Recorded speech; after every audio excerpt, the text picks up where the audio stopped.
Hello, ladies and gentlemen. I am BorderWise, and welcome to From the Depths, the Stable branch again, because Stable has finally been updated, and it is Stable 3.3.8 Mega Update. So I'm just going to assume that the developers overheard me saying how tiny can these updates get, and they decided to call my bluff and say like, you wanna be cute. I don't think so. So they've released this massive update to Stable, which is a combination of pretty much all the beta updates that have happened so far. And so keeping that in mind, I'm not going to cover absolutely everything because the changelog is massive. So, what's going to happen instead, I'm going to cover the big things. And if you want more details on the big things and the small things, go back and watch those beta test update videos I did, because they're not going anywhere, and they're just, it covers everything, and most of those videos are reasonably short, which is quite nice. And the background here is just a whole bunch of UFOs picking a fight with this cram thing over here. And I don't know who's going to win. Probably the hover things, let's face it. Yep, okay, so let's lock onto the cram thing. There we go. Alright, so, big things, big things. What is up, Depthians? XD. Before we set sail to the depths of this massive update list post/wall of text, we feel that we need to point out a few things first. If you start to see a black screen when you launch the game, please remove mods. So, that's important. Mods do not play well with all the updates. Wow, the no think big thing is getting clobbered. Our merch is on sale. Not my merch, that's the From the Depths devs merch. Is on sale with 50% off until the end of January. Check out, wait for it, BorderWise upload here if you want to see the merch.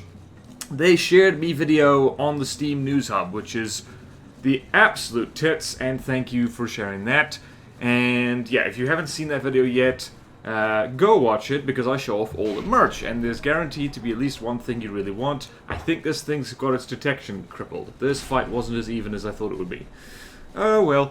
Alrighty, so what's actually happened? So, we updated to Unity 2020.3.22, and due to this, the FTD booter process now begins the launcher and is more multi-threaded and concurrent, so it should take less time to boot the game up. FTD now uses Steam Multiplayer and the Data Relay Network. The old networking system is no longer available, joining friends is much easier now, and NAT punch-through and port opening should no longer be necessary. I don't know what any of that means. We have fixed numerous multiplayer issues, however there may still be some left, so as always feel free to poke us with them on our bug tracker page, insert URL to bug tracker right here. So I will be, as ever, including the link to the Steam News Hub in the video description, so yeah, and the link to the bug tracker is in there, so if you find a bug, go tell the devs. Alrighty. As we have updated to one of the most recent Unity engines, you may see that your lighting in-game has changed. This has confused some players that were on beta into thinking the graphics/textures have changed, which is not the case. So, if you can see your lighting is duller or brighter in-game, you have to pop back into your options and set the levels to your liking. We have also released an alternative avatar, the Droid. This also comes with an animation block where you can animate him manually or through the breadboard. You can swap avatars by hitting Z and checking the avatar info. So, here is our friend the Droid, who's fallen through the earth, and that's unpleasant. So, that's too sad. And where is everything happening? There's a UFO. So yeah. And also, prayers have been heard and added a full set of corner slopes for applique. Applique, it sounds very French, because it is French. I locked onto the turret like a stupid person. There we go, now I've locked onto its bum. Where was I? Alright, so applique slopes. Alright, so the bulk of the update is diplomacy, as well as some more new features. When you first set out on your campaign run, and pop into the map view, you will see a timer. This timer will be running after each council meeting where you will decide who to go to war with or make peace with for the duration shown in this UI, until the next campaign season starts in X hours. Each option lists out the changes in the relationship with the factions, and all the options will be different each time, while keeping in mind that the stronger you get, the more factions you will be at war with. In this screeny, we can see that we have total piece for 2 hours at the cost of... Okay. I'm now describing a screenshot that isn't on screen right now, so, like, you might have to go look at the pretty pictures. I know a lot of you can't read, but you can look at the pictures. That was a joke, by the way, and I'm not the one who came up with that joke. People have literally been commenting that. Okay, so some options will have rewards, like the second example below. Again, you'll have to imagine this. We can go to war, have peace, sweet little reward, and commodities. Commodity rewards / costs are affected by the difficulty level that you select. Please note that there may be some factions that simply do not want to have peace with you, so you cannot keep bribing them for world peace each meeting. That sounds exactly like real life. You will also see a mini-map showing you the territory where the factions are. In this case, it's showing us our territory in yellow, and once again, talking about a screenshot that you can't see. Blah, blah, blah. So remember that with more enemies and fewer allies, you will get more commodities, and with higher difficulties, you will get fewer commodities.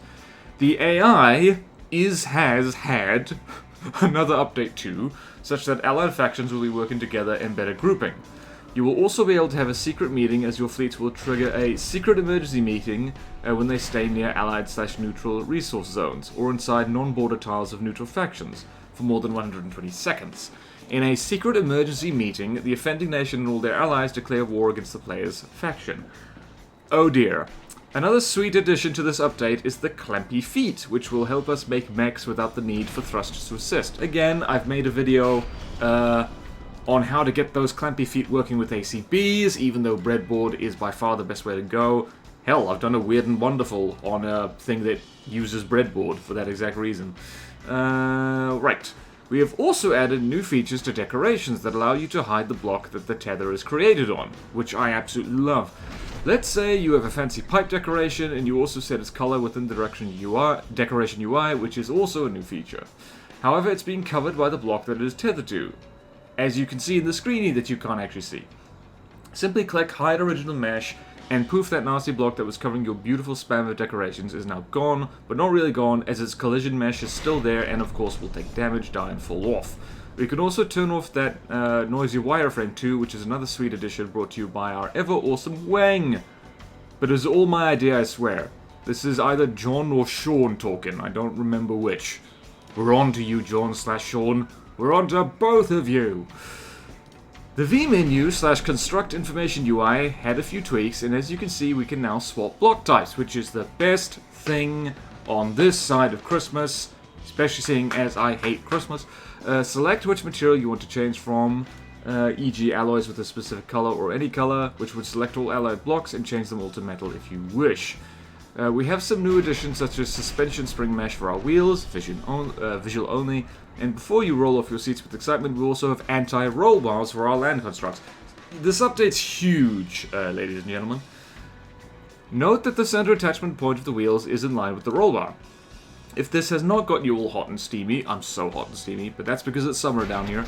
Yes, you guessed the next poor pun is about Steam fixes and tweaks. XD. Before you decide to separate my hands from my keyboard, oh my god.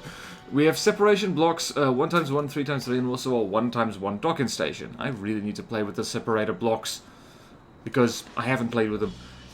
You will need to set a few parameters before attaching the drone via the separation block, as the options you choose will be set to the drone that is attached, and any future changes you would need to detach the drone first before they take effect. This is a wall of text. Before we get into the settings, we should / could use a docking station on the mothership per drone.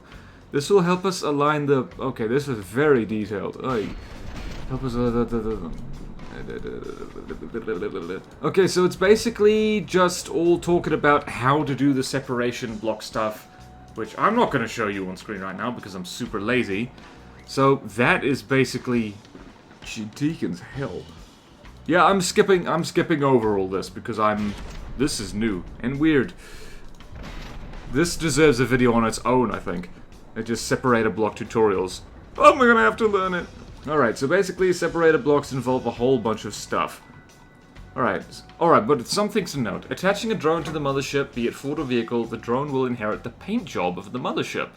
Therefore, if you had 2 paint schemes, one for the mothership, blue slot 4, and another for the drone, green slot 4, it would be overwritten. Remember to set the AI prioritization in the AI tab, as only the AIs with the highest priority will try and control the vehicle.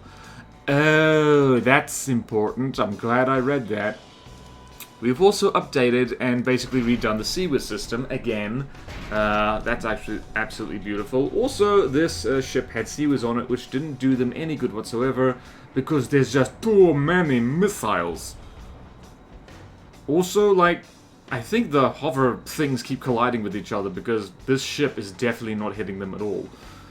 Actually, at this rate, it's going to outlast them, because they're going to run out of materials and fall down into the water. Anyway, what was I saying? CIWS. Updated and basically redone the CIWS system, and before you panic, any old values from your previous constructs will be transferred to the new system. The new system works with weights. If a projectile is within a weight range that you specify, or not within main rule set, we can also set weights for the target that is firing those nasty projectiles at your construct from the locked target rule set. However, I think the most epic part is that you can now visually see what your CIWS is prioritizing from your settings, which is awesome. Okay, so red circles mean they are the highest prioritized missiles, while grey is ignored. Green has the lowest weight. Other projectiles have colors in between showing their relative weight. The red line is the currently targeted projectile. Okay, then. Cool. I was a bit worried because I have trouble telling the difference between green and red, but by the screenshot that I'm looking at, and you'll have to take my word for it, it seems to be okay. We have also integrated a mod from the Steam Workshop by Capcom, which tweaks up the cinematic camera and a few other things. That's how I'm locking onto the ship, by the way. It's Control plus Caps Lock, and just follow it, and it's beautiful. Okay, so the changelog for this update is so long. The Steam News Hub cannot handle its immense and epic content. So in the Steam News Hub, it leaves a link to the main site, which I'm going to look at right now. I'm not going to read any of it out because it's really too much. And I've basically covered everything in it already, but it's huge. It's huge. Go watch all those 3-minute videos. It goes back to quite a way, actually. There's many